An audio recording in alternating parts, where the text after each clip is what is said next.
భారతదేశంలో ఉన్న పౌరులు ఎవరికైనా వాళ్ళ భాష, లిపి, సంస్కృతి కాపాడుకునే హక్కు ఉంది. అది ఆర్టికల్ 29 ద్వారా మన రాజ్యాంగం మనకు కల్పించిన హక్కు. అయితే చాలా ట్రైబల్ లాంగ్వేజెస్ భారతదేశంలో ఉన్నాయి. ఈ భాషలు చాలా వరకు మనుగడ కోల్పోతున్నాయి. వాటి యొక్క ట్రాన్స్లేషన్ అంటే కొత్తగా వస్తున్న తరం వాళ్ళు, కొత్త తరం వాళ్ళు వాళ్ళ యొక్క మదర్ టంగ్ మానేసి మెయిన్ స్ట్రీమ్ లాంగ్వేజెస్ మాట్లాడుతున్నారు.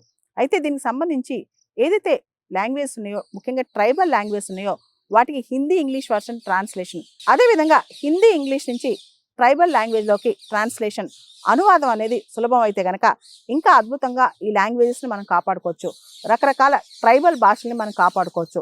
ఈ దిశగా గవర్నమెంట్ ఆఫ్ ఇండియా ఒక ప్రయత్నం మొదలెట్టింది. మినిస్ట్రీ ఆఫ్ ట్రైబల్ అఫైర్స్ వాళ్ళు రీసెంట్గా ఒక ఆర్టిఫిషియల్ ఇంటెలిజెన్స్ బేస్డ్ యాప్ ఒకదాన్ని రిలీజ్ చేశారనమాట. ఈ యాప్ పేరు ఆదివాణి. ఈ ఆదివాణి యాప్ ద్వారా రకరకాల ట్రైబల్స్ లాంగ్వేజెస్ ఏదైతే ఉన్నాయో వాటిని హిందీ, ఇంగ్లీష్లోకి ట్రాన్స్లేట్ చేయటం, అదేవిధంగా హిందీ, ఇంగ్లీష్ భాషలను ట్రైబల్ లాంగ్వేజెస్లోకి ట్రాన్స్లేట్ చేయటం, దానివల్ల ఈ లాంగ్వేజెస్ని కాపాడుకోవచ్చు. దాంతోపాటు డిజిటైజ్ చేయొచ్చు అనమాట. ఎందుకంటే అంతరించిపోతున్నాయి కాబట్టి వీటిని డిజిటైజ్ చేస్తే ఇంకా బాగుంటుంది. దాంతోపాటు ఈ లాంగ్వేజెస్ మాట్లాడే వాళ్ళకి ట్రాన్స్లేషన్ కూడా ఈజీ అవుద్ది అనమాట.